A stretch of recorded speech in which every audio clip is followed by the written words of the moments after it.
오늘 우리 주신 하나님의 말씀은 다니엘 6장 10절의 말씀입니다. 한 목소리로 함께 합독하겠습니다. 다니엘이 이 주소에 왕의 도장이 찍힌 것을 알고도 자기 집에 돌아가서는 윗방에 올라가 예루살렘으로 향한 창문을 열고 전에 하던 대로 하루 3번씩 무릎을 꿇고 기도하며 그의 하나님께 감사하였더라. 아멘. 네, 다니엘서 6장 10절 말씀 중심으로 다니엘의 절대 신앙이란 제목으로 말씀을 나누도록 하겠습니다. 우리 옆에 있는 분하고 인사하겠습니다. 성령으로 충만합시다. 네, 앞에 계신 분하고 인사할까요? 예수님 안에서 좋은 일이 일어납니다. 주일 예배를 통하여 하나님의 은혜와 축복을 받으시기를 주님의 이름으로 축원합니다. 지난주에는 다니엘서를 통해서 신앙의 지조를 지켜라라는 제목을 가지고 말씀을 나누었습니다. 오늘은 다니엘 6장 10절 말씀을 중심으로 해서 다니엘의 절대 신앙이라는 제목을 가지고 함께 은혜를 나누도록 하겠습니다. 예언의 책 다니엘서는요, 바로 이 다니엘서, 오늘을 살아가는 우리들에게 영적 판단의 교과서, 지침서가 바로 다니엘서입니다.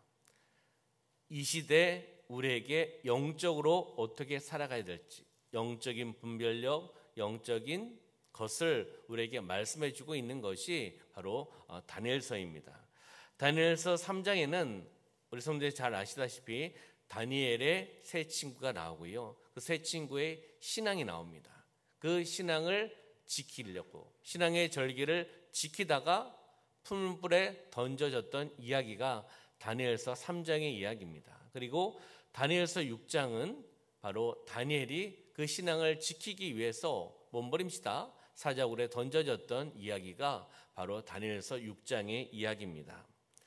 다니엘은 당시 매우 힘든 어려운 상황에 처해 있는 것을 우리가 보게 됩니다. 그러면 다니엘서 6장 7절의 말씀에 보면은 30일 동안에 누구든지 왕 외에 어떤 신에게나 사람에게 무엇을 구하면 사자굴에 던져 넣기로 한 것이니다 라고 말씀하고 있습니다.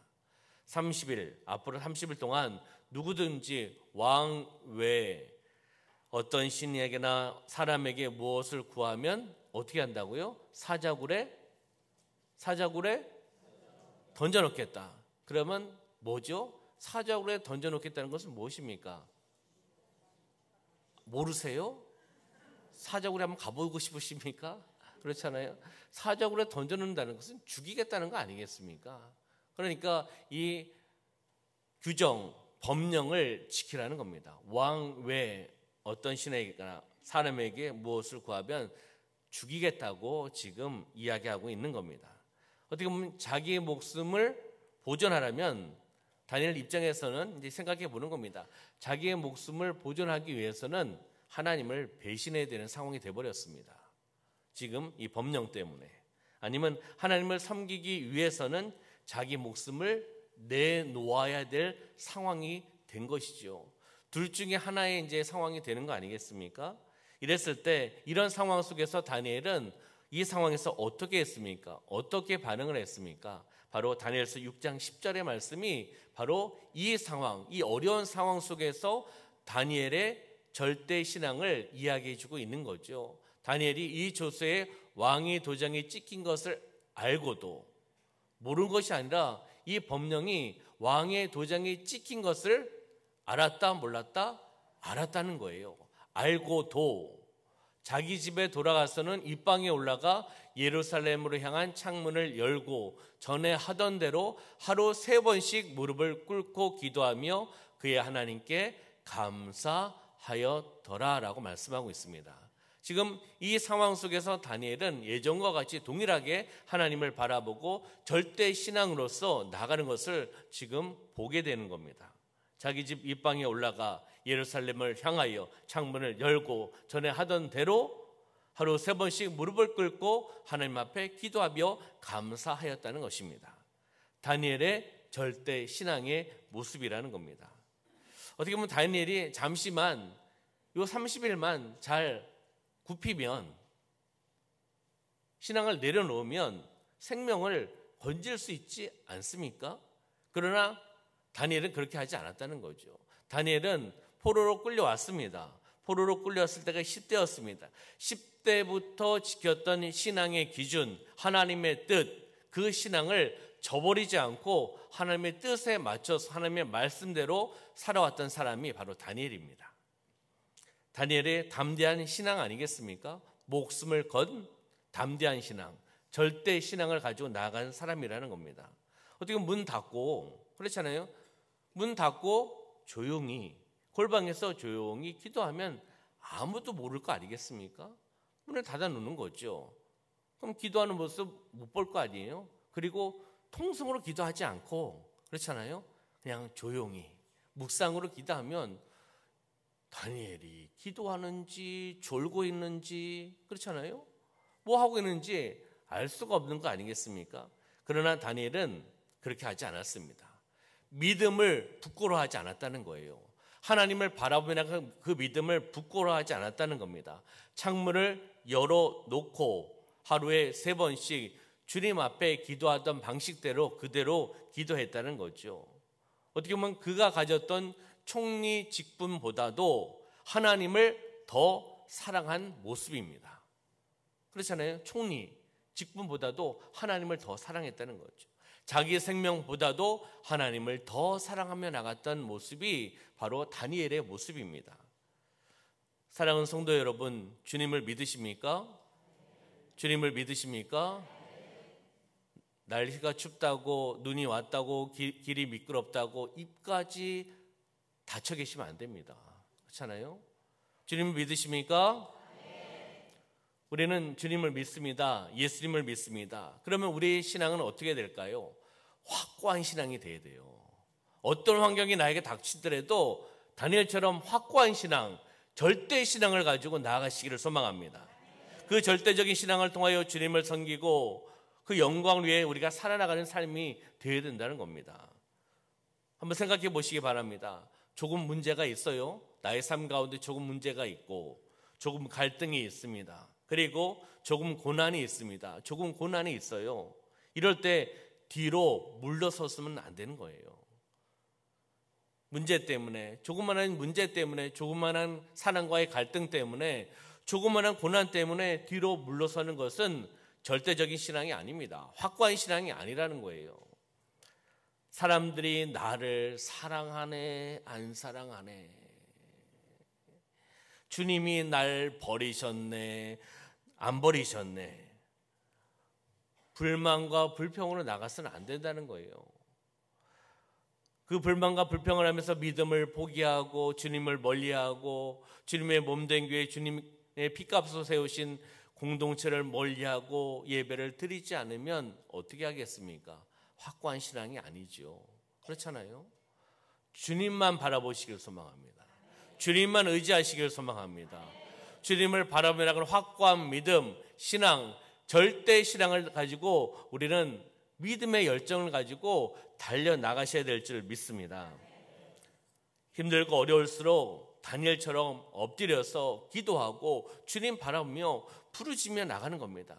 주의 도우심을 간구하며 나가는 거죠. 그러면 다니엘의 절대신앙, 그 절대신앙 다니엘서에 여러 부분들이 나옵니다. 그러나 오늘 본문의 말씀을 통해서 절대신앙 중에 다니엘의 기도의 모습을 한번 찾아보도록 하겠습니다. 우리 다니엘서 6장 10절 말씀 보면요, 다니엘이 이 주소에 왕의 도장이 찍힌 것을 알고도 보았죠. 자기 집에 돌아가서는 입방에 올라가 어디로요?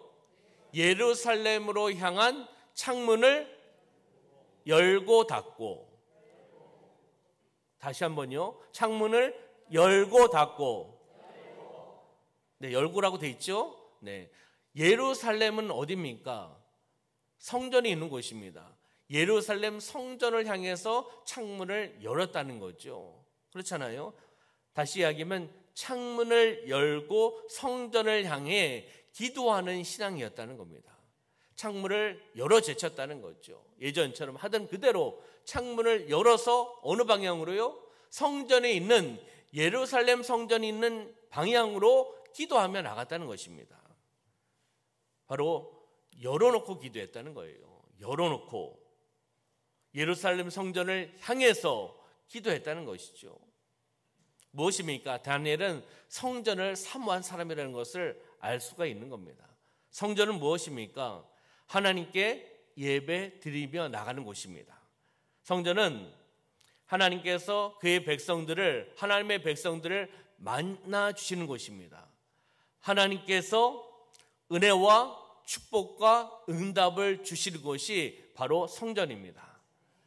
그래서 다니엘은 예루살렘 성전을 향하여 포로로 끌려왔지만 지금 총리 신분을 갖고는 있지만 중요한 것은 총리 권력이 아니라 명예가 아니라 신앙입니다. 신앙. 창문을 열어놓고 예루살렘 성전을 향하여 기도했다는 겁니다.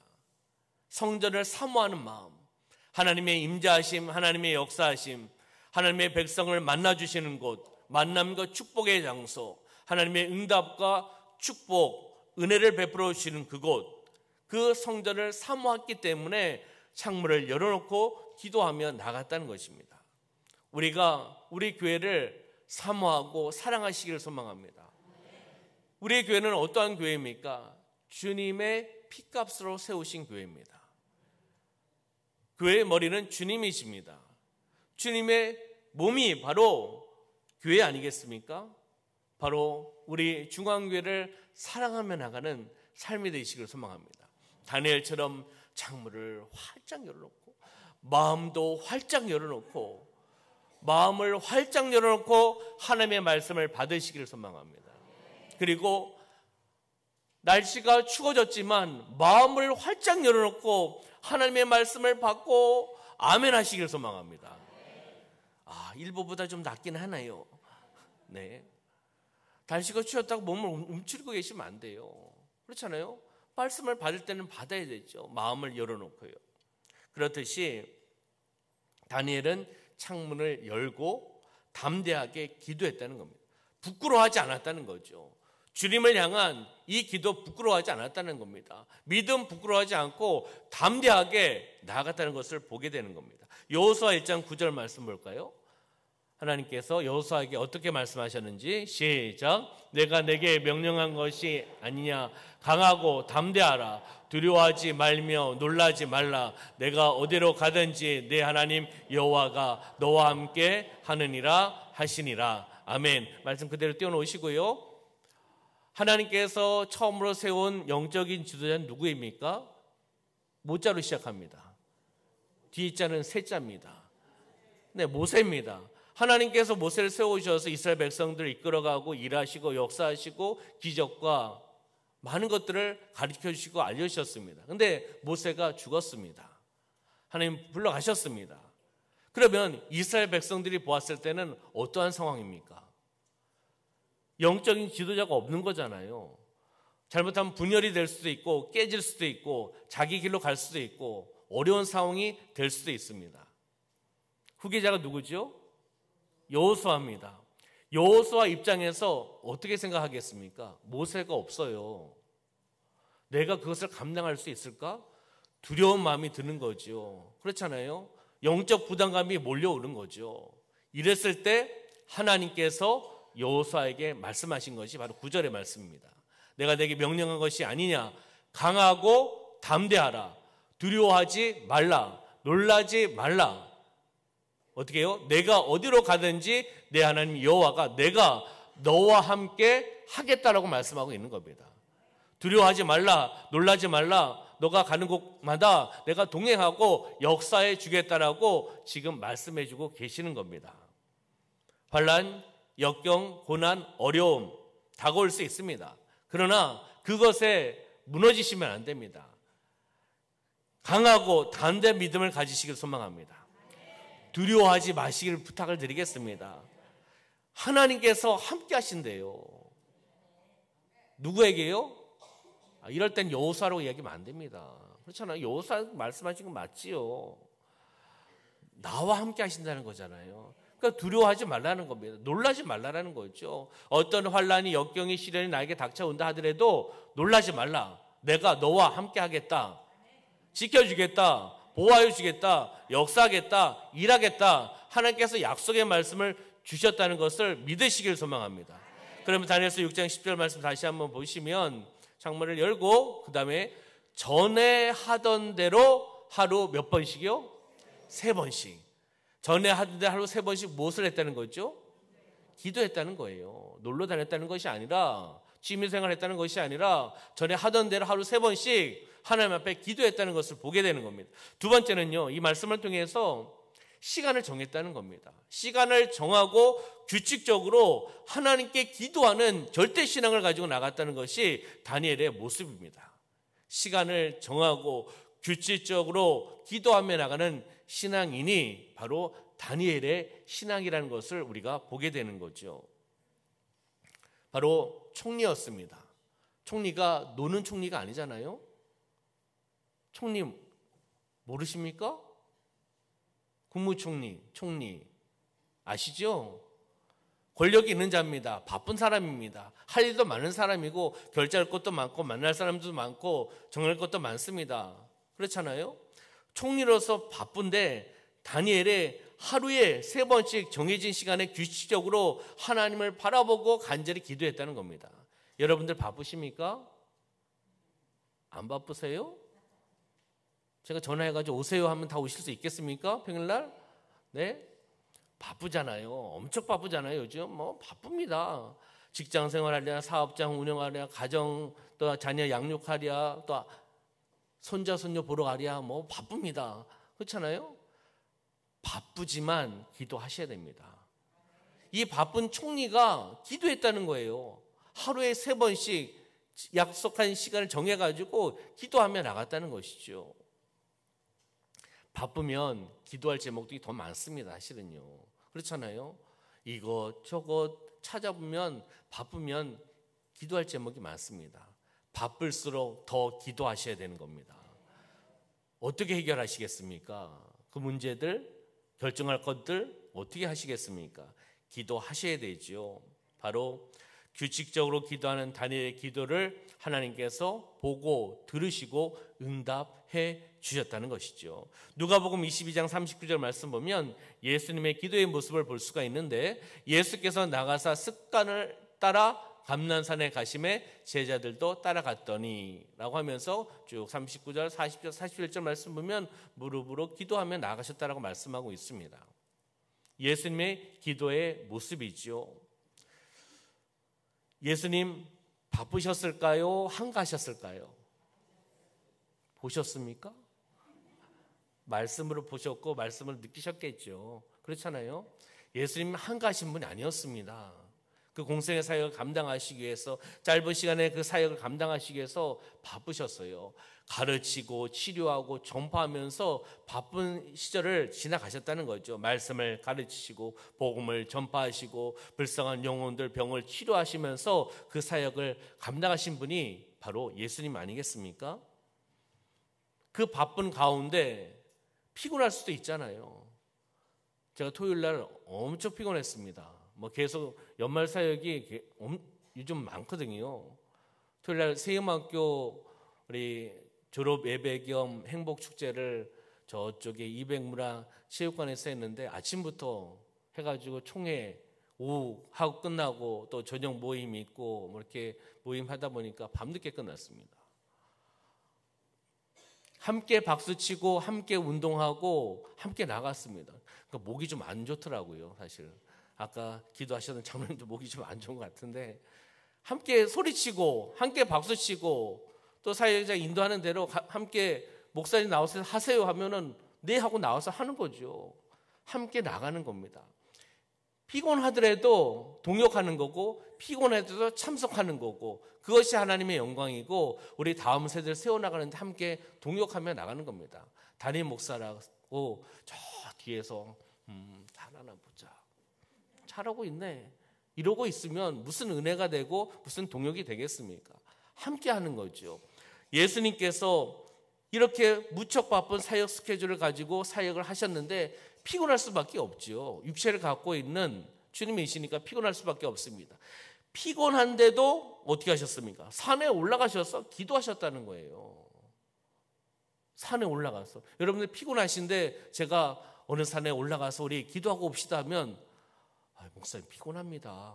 지금 때가 어느 때인데 어디 가서 기도합니까? 이렇게 대부분 이야기하실 겁니다. 그렇잖아요? 그런 분 없어요?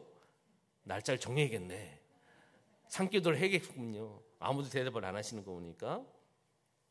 예수님이 하나님의 아들이신데도, 그리고 피곤하신데도 이렇게 기도에 힘쓰셨다는 겁니다. 우리는 어떻게 되겠습니까? 주의 도우심을 간구하며 기도하며 나가는 삶이 되시길 소망합니다. 다니엘서 6장 10절 말씀 다시 한번 보시면요, 그 다음에 보면 하루 3번씩 무릎을 꿇고 기도하며라고 말씀하고 있습니다. 무릎을 꿇고 기도했다. 무엇을 이야기하는 거죠? 무릎을 꿇고 간절히 기도하는 신앙을 이야기하는데, 무릎을 꿇었다, 겸손의 모습을 이야기하는 겁니다. 다니엘은 무릎을 꿇고 간절히 기도했다는 겁니다. 무릎을 꿇고 기도했다. 간절한 마음으로, 겸손한 모습으로 기도했다는 거죠. 나는 아무것도 아닙니다. 나는 아무것도 아닙니다. 주님이 나의 모든 것입니다. 이럴 때는 아멘이 나와야 되는데, 제가 엉뚱한 거 얘기하는 것도 아닌데요. 다시요. 나는 아무것도 아닙니다. 주님이 나의 모든 것입니다. 그리고 주님이 나의 삶의 전부입니다. 할렐루야. 그냥 아멘이 되어서는 안 됩니다. 믿음의 아멘, 믿음의 고백이 되어야 되는 겁니다. 나의 삶의 전부가 주님이 되어야 되고, 주님 한 분이면 만족하고, 주님 한 분이면 승리할 수 있습니다. 주님 한 분이면 행복합니다. 이런 믿음의 고백을 통해 나가는 거죠. 이것이 간절한 마음으로 겸손한 모습을 통하여 주님께 기도하며 나갔던 다니엘의 모습이라는 겁니다. 주님의 전능함을 인정하고 나의 무지함, 내 자신을 내려놓고 주의 도우심을 간구하며 나가는 기도의 모습을 우리에게 알려주고 계시는 거죠. 다니엘은 지금 어떠한 지위를 가지고 있습니까? 바로 이 당시에 최대 강대국인 바벨론 왕국, 바벨론 나라의 총리였습니다. 강대국입니다. 바벨론 나라 강대국입니다. 총리입니다. 근데 총리 중에 여러 총리가 있었는데 총리 중에 수석 총리였어요. 다시 이야기하면 넘버원이었습니다. 몰라요? 넘버원? 1, 2, 3가 있으면 원이 최고지 않습니까? 1등 총리라는 거예요. 수석 총리였습니다. 권력이 있는 거잖아요. 힘이 있지 않습니까? 파워가 있습니다. 그러면 권력이 있고 힘이 있고 또 물질이 있고 많은 사람들을 거느리면 무엇이 뻣뻣해지죠? 모르세요? 겸손하셔서 권력이 있고 많은 것을 갖고 있으면 대부분 사람들이 목이 뻣뻣해집니다. 겸손해지지가 않아요. 왜요? 근데 권력이 있는데 목이 뻣뻣해집니다. 어깨가 내가 총리인데, 내가 넘버원 총리인데 겸손해질 수도 없을 겁니다. 사실은 그렇잖아요. 그런데 다니엘은 어떻게 됐습니까? 교만한 자세 취하지 않고 어떠한 마음으로요? 감사한 마음을 통하여 무릎을 꿇고 주님께 기도하며 나갔다는 것입니다. 지위가 아니라, 권력이 아니라 주님을 바라보며 나간 겁니다. 우선순위가 무엇인지 알았고 지위보다 하나님을 더 사랑한 사람이고 하나님께 기도했던 사람이라는 것을 우리에게 알려주고 있는 겁니다. 기도 외에는 문제를 해결할 다른 길이 없어요. 문제를 해결하시려면 하나님 앞에 기도하시기를 소망합니다. 이것이 바로 정답이에요. 이것이 다니엘의 절대신앙의 기도의 모습이라는 것을 우리에게 보여주고 있는 것입니다. 문제를 해결할 수 있는 하나님께 나오시기를 소망합니다. 어떤 문제가 있잖아요. 경험도 해보셨지 않습니까? 그 문제를 내가 풀려고 하고 내 방식대로, 내 경험대로, 내 노하우대로 풀려고 하면 조금은 풀리는 것 같아요. 근데 시간이 지나갈수록 이것이 얽히고 설키고 해가지고 나중에는 더 풀어갈 수 없는 더 어려운 상황이 초래되고 있는 것을 느낀 적이 있으실 겁니다. 그렇기 때문에 내 방식이 아니라 하나님의 방식으로 문제가 풀리기를 소망하며 기도하시기를 주님의 이름으로 축원합니다. 시편 50편 15절 말씀 보면 환난 날에 누구를요? 나를 부르라. 내가 너를 건지리니 내가 나를 영화롭게 하리라 라고 말씀하고 있습니다. 환난 날 어려울 때 하나님을 부르라는 겁니다. 나를 부르라는 거지요. 나를 부르라. 그러면 하나님께서 누구를요? 사랑하는 성도님들을 건져주신다는 거예요. 건져주시고 영화롭게 형통하게 하신다라고 말씀하고 있다는 것입니다. 믿으십니까? 믿으시면 믿으시는 대로 행하시기를 소망합니다. 그러면 마지막 네 번째 볼 텐데요. 다니엘서 6장 10절 말씀 보면 하루 세 번씩 무릎을 꿇고 기도하며 그의 하나님께 감사했다. 누구의 하나님이요? 다니엘의 하나님께 감사했다는 것입니다. 지금 이 상황이 감사할 그런 모습입니까? 실질적으로 보면 감사하기 쉽지 않은 상황이잖아요. 그렇잖아요. 믿음을 지키면, 기도를 하면 끌려가고 사적으로 가서 죽임을 당하는 이런 어려운 상황인데 그는 하나님께 감사하며 나갔다는 것입니다. 무엇입니까? 하나님께 감사 기도하는 신앙인이었다는 것을 우리가 볼 수가 있는 겁니다. 하나님께 감사합시다. 감사할 때만 감사하는 것이 아니라 감사할 수 없는 상황에도 그럼에도 불구하고 감사하는 신앙인이 되시기를 주님의 이름으로 축원합니다. 다니엘이 위대했던 것은 힘들고 어려웠을 때 하나님께 감사할 수 있었다는 것입니다. 그럼에도 불구하고 감사의 신앙을 가지고 나아갔다는 것을 보게 되는 겁니다. 바로 하나님께서 다니엘의 감사의 기도를 들으시고 응답하시고 축복해 주셨습니다. 우리도 진정성 있는 마음을 가지고 하나님 앞에 나아갑시다. 간절한 마음으로 기도하며 나아갑시다. 부르짖으며 기도하며 나아갑시다. 기도하고 또 기도하고 또 기도하고 또 기도하고 아멘 나올 때까지 또 기도하고 그렇잖아요. 기도하고 한 번의 기도를 끝내서는 안 된다는 거죠. 기도하고 또 기도하고 또 기도하고 또 기도하고 그렇잖아요. 하나님 응답하실 때까지 우리는 믿음으로 기도하는 거예요. 하나님의 때가 있다라는 거죠. 내 때가 아니라 하나님의 때에 응답하실 것을 믿고 기도하며 나가는 거죠. 그럼 하나님 역사하십니다. 하나님 일하십니다. 믿음으로 바람의 법칙을 적용하면서 믿음의 기도를 하시기를 소망합니다. 주여 제가 못합니다. 주여 제가 못합니다. 주님 저를 불쌍히 여겨 주시옵소서. 주님 저에게 긍휼을 베풀어 주시옵소서. 이러한 간절한 마음으로 우리는 기도하며 나가는 거죠. 그럼 다니엘서 6장 28절 말씀 보면 이 다니엘이 다리오 왕의 시대와 바사 사람 고레스 왕의 시대에 뭐 하였더라? 형통하였더라라고 말씀하고 있습니다. 우리가 이 시대에 다리오 왕이 몇 년도에 있었던 왕인지 모릅니다. 바사 사람 고레스 왕의 시대도 모릅니다. 어쨌든 28절 통해서 보는 것은 이 왕의 시대가 있었고 이 왕의 시대가 있었구나라는 것은 알 수가 있는 거잖아요. 그런데 어떻게 했습니까? 그럼 다니엘이 다리오 왕의 시대에도 바사 사람 고레스 왕의 시대에도 형통했다. 쓰임을 받았다는 겁니다. 인정을 받았다는 거죠. 하나님께서 인정한 자를 하나님께서 쓰시는 겁니다. 왕이 바뀌는 거잖아요. 어떻게 보면 나라가 바뀌는 부분들도 있습니다. 그런데 계속 쓰임을 받았다? 쉽지 않잖아요. 정부가 바뀌어버리면 총리가 바뀌고 장관들도 바뀌고 같이 일하는 사람들이 대부분 많이 바뀌지 않습니까? 모르세요? 아시잖아요. 그렇잖아요. 그렇듯이 똑같습니다. 왕이 바뀌거나 나라가 망해서 나라가 바뀌어버리면 일했던 총리를 누가 쓰겠습니까? 근데 인정받고 하나님께서 인정하시고 그리고 다니엘이 충성되게 깨끗하게 그 사명을 감당하니 형통케 되는 겁니다. 하나님께서 하시는 줄 믿습니다.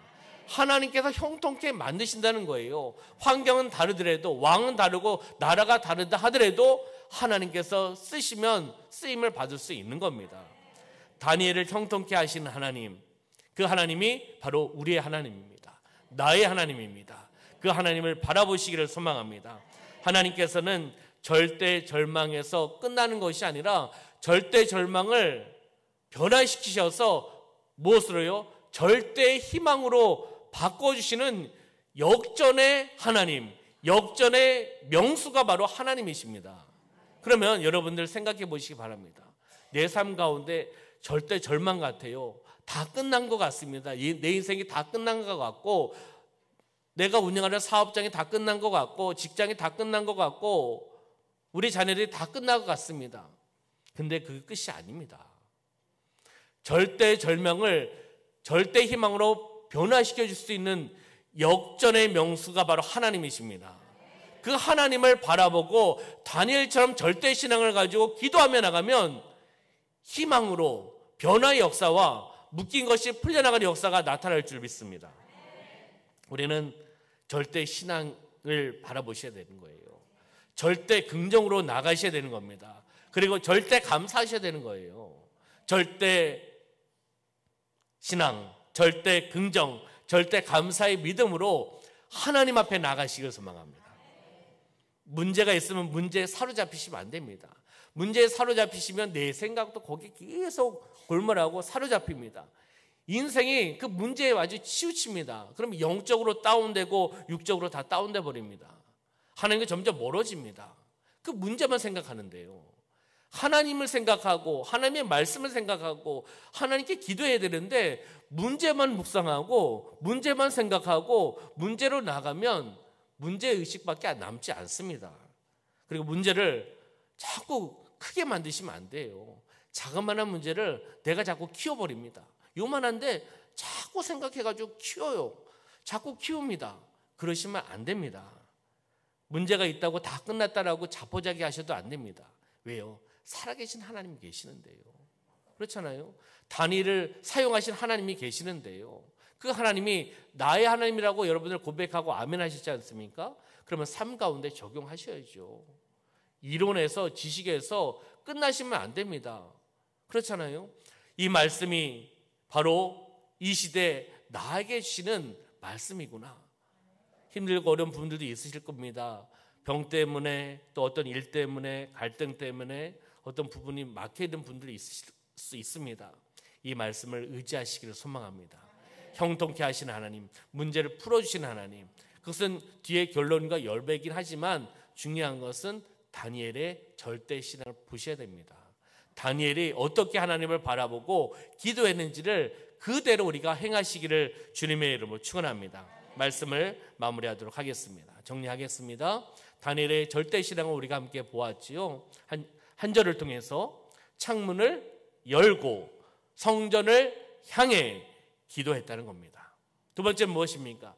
시간을 정하고 규칙적으로 기도했다는 거예요. 하루 3번씩 정한 시간에 하나님 앞에 기도하며 나갔다는 것이죠. 그리고 무릎을 꿇고 간절히 기도했다는 거예요. 겸손한 마음으로 그렇게 바쁜 상황 속에서도 총리의 역할을 감당하고 사명을 감당하면서 바쁜 상황 속에서도 무릎을 꿇고 간절한 마음으로 겸손한 마음으로 하나님 앞에 기도했다는 것입니다. 그리고 하나님께 뭐 했다고요? 감사했다는 거예요. 불만 불평은 떠나갈지어다. 여러분들의 입술 가운데 감사가 넘치기를 소망하고 축복이 넘치기를 소망하고 격려와 위로의 말씀이 넘치기를 소망하고 사랑의 메시지를 전하며 나가는 입술이 되시기를 주님의 이름으로 축원합니다. 기도하겠습니다. 살아 역사하신 아버지 하나님, 다니엘의 절대 신앙을 우리가 함께 묵상하며 바라보며 나가게 하여 주심을 감사합니다. 힘들고 어렵고 여건과 고난의 시기였지만 다니엘은 그 환경에 젖어 들어가는 것이 아니라 그 문제에 사로잡히는 것이 아니라 오직 여호와 하나님을 바라보고 창문을 열고 성전을 향하여 기도하며 나갔습니다. 시간을 정하고 규칙적으로 하루에 3번씩 하나님 앞에 기도하며 나갔습니다. 무릎을 꿇고 간절히 겸손한 모습으로 기도하며 나갔습니다. 감사할 수 없는 그러한 조건이었지만 그럼에도 불구하고 하나님 앞에 감사하며 기도하며 나갔습니다. 이 모습이 다니엘의 절대 신앙의 모습인 것을 우리에게 알려주심을 감사합니다. 여기에서 끝나는 것이 아니라 나의 삶 가운데 하나님을 바라보며 나가는 절대 신앙인으로서 다니엘의 기도처럼 우리도 그렇게 믿음으로 행하며 기도하며 나가는 심령이 되어나갈 수 있도록 축복하여 주시옵소서. 예수님의 이름으로 축복하며 기도하옵나이다. 아멘.